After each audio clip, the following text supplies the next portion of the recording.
nagdidilig. So, sa cast lang muna. Go, Chan.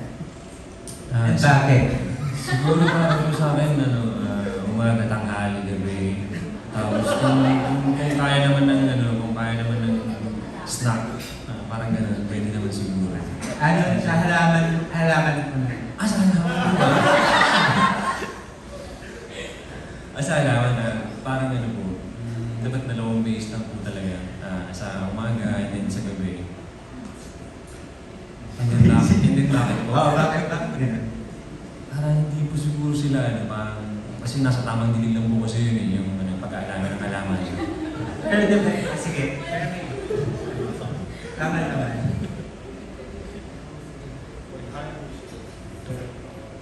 Ano oras po? Wala po kasi talaga ako alam sa pagdidilig po sa pag-aalaman po Pero tingin ko po tuwing umaga, lalo pag may araw po, kasi para hindi po matuyot. Ganun. Tama naman. Parang masarap po sa madaling joke lang po. Tanghali po, syempre din po trick yung araw para okay po yung pag-road. Sa amin po kasi sa probinsya naman, umaga dapat nagdidilig eh. Kasi doon mas lanta yung, mas doon okay diligan yung mga halaman. Hey, Derek. Since kailangan mas marami kang research dito sa... Actually, hindi ko rin talaga alam kung paano magdilig. But I would assume na in the morning, I guess. Ayan. Yeah. Tama po ba? Actually, depende sa halaman, pero normally in the morning para mas ma-absorb yung plants. Yeah. Kasi pagka tanghali, hindi na rin naabot dun sa roots dahil mainit yung soil.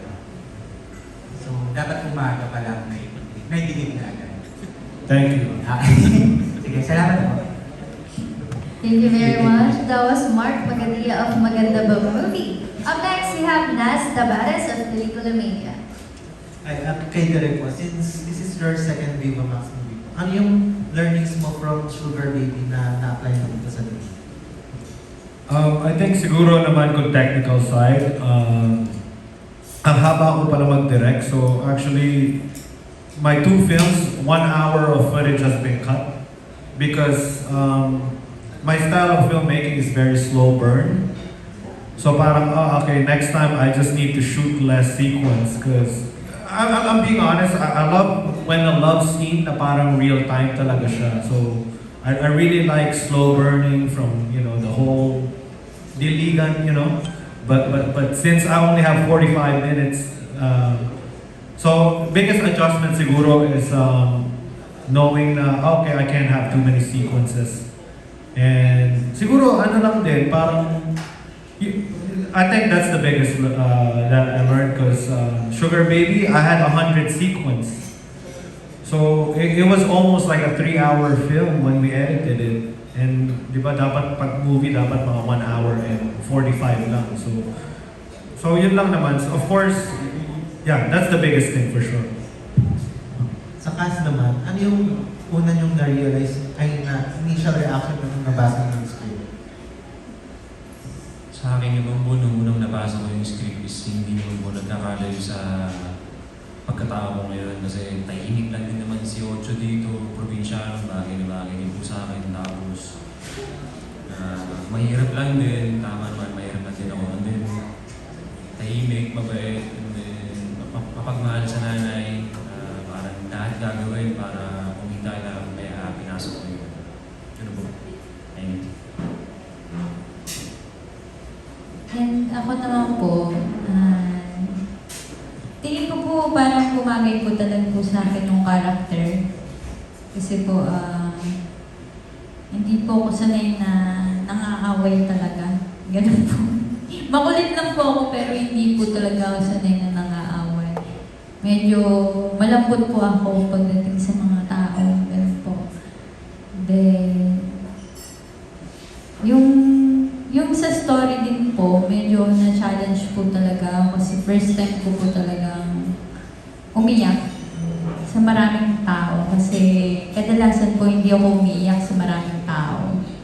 Kailangan mag-isa lang ako, ganun po. Then, yun po yung medyo na-unlock ko po sa sarili ko na talent, yung pag-iyak ko. Then, ang nakakalungkot pa po dun is yung parang naaalala ko po yung ayun po na iniwan po ako ng mama ko. Then, hindi naman po siya pero nasa malayo po siya, ganun po yung nangyari. Kaya medyo yung pag-arte ko po dun is nasasamahan ko ng totoong nafe-feel ko, totoong naramdaman kong pain noon. Yun po. Nung nabasa ko po yung script, very interesting po siya kasi opposite personality po siya ng personality ko sa Hebang po eh. Kasi dito po, ako po yung kontrabida. Parang may mga masasama po akong balak na gagawin. And then, sa story naman po, actually yung iyak ko doon, totoo na po. Nakabasa ko kasi ako ng proyekto. So, I-confirm ko, ay mabawas ba ito sa DF? So, yun lang naman po. Ako po nung nabasa ko yung script, una-una ko pong tinignan, ay may English, sabi ko.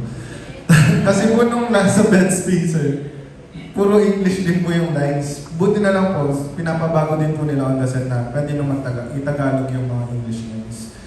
Siguro dahil po sa Viva din po. Ayun po, pero siguro po yun yung po yung aaralin ko sa mga susunod at mas maging, minsan napansin ko rin po sa sarili ko as an actor, nagiging stiff ako. Na parang, siguro dahil baguhan po ako. Ganun. Yun po yung naging kaya siguro it's a learning pa rin po sa akin, experience po.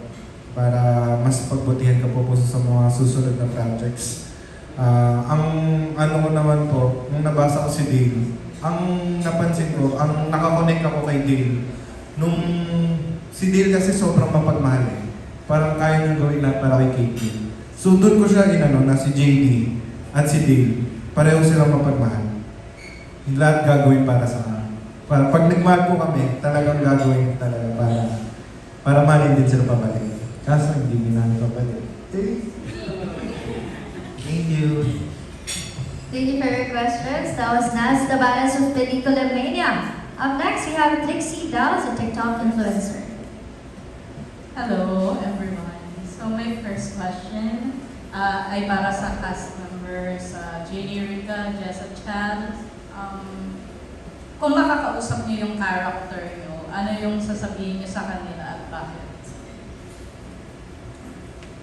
Yeah, kung sino yung una, this is Mother. Makiulit po yung question. Yeah, if makakausap mo yung character mo, ano yung sasabihin mo sa kanya and why? Siguro para po sa akin, sasabihin ko sa karakter ko na Ocho, dati ko lang, parang padaan-daan ka lang sa camera pero ngayon mahaba na yung lines mo, medyo mahaba na rin yung days na work mo.